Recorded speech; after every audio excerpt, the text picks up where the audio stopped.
푸틴의 보복 뒤에는 러시아 내부에 강경파가 정말 있는 걸까요?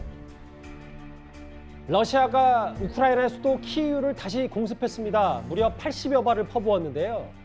푸틴 대통령이 본인의 자부심이라고 일컬어지는 이 크림대교 폭발을 개인적인 모욕으로 받아들였다.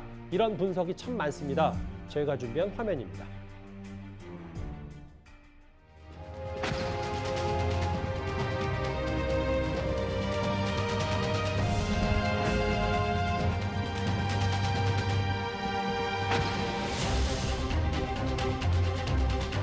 Ранок важкий, маємо справу з терористами, десятки ракет, іранські шахіди.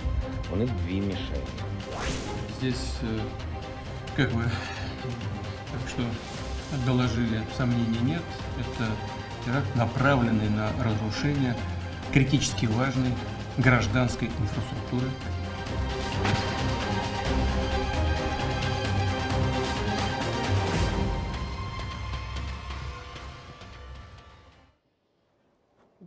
외신들은 러시아 이꼴 푸틴, 푸틴이 즉 러시아 아니야라는 얘기까지 나오고 있습니다만 그럼에도 이현정 의원님, 네. 이렇게 다시 키이우에 피해 보복을 한 건 강경파의 목소리들이 좀 크기 때문에 내부에서도 그런 우려를 잠재우기 위해서 푸틴도 이거에 굴복한 거 아니냐라는 외신들의 보도가 나오고 있어요. 그러니까 전쟁이 어떤 면에서 치열해질수록 강경파의 목소리가 커지는 것은 어떤 당연한 거라 봅니다. 2차 세계대전 당시에 레닌그라드에 대한 어떤 이 독일군의 어떤 이 봉쇄라든지 이런 것들 보면 정말 잔인한 그런 현상들이 벌어졌죠. 지금 푸틴 같은 경우는 우리가 드러나기에는 푸틴만 보이지만 사실은 푸틴을 구성하고 있는 올리가르키라고 해서 이 러시아의 특권층들이 있습니다. 그런 이해관계를 함께 하는 것이거든요.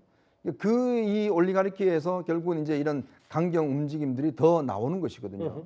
최근에 이제 푸틴 같은 경우도 보면 이 원래 전쟁에 당연히 어떤 면에서 우세한 국가가 실제로 밀렸을 때 그 국민적인 설득이 안 되지 않습니까? 예. 그러면 그걸 극복하기 위해서 점점 더 강경해질 수밖에 없는 것이고 지금 마찬가지로 이 푸틴의 자부심을 이야기하는 크림대교가 저런 식으로 이제 폭파됨으로 인해서 자존심의 상처를 입었다라고 이제 판단하기 때문에 이런 강경파들의 목소리가 높아지고 정말 민간인들에 대해서 자행할 수 없는 미사일 공격도 자행하는 거 보면 정말 전쟁이 이런 식으로 정말 치열하게 전개가 되고 있구나. 참상들이 이제 점점 속속 공개가 되는 것 같습니다. 근데 최진봉 교수님, 어제 저 키이우 폭격이 여기서 끝이 아닐 거라는 불길한 예상이 드는 게 지금 주변에 푸틴의 오른팔과 초경강 매파 이 사람들의 전력들이 꽤 화려하기 때문에 이 강경파가 앞으로 어떻게 또 우크라이나 공습 또 피해 보복을 시작할지 이게 좀 걱정이거든요. 그렇죠. 그러니까 결국 이 푸틴도 저 사람들의 어떤 그 뭐랄까요 강력한 요구를 완전히 무시할 수 없는 상황이 되는 거예요. 어쨌든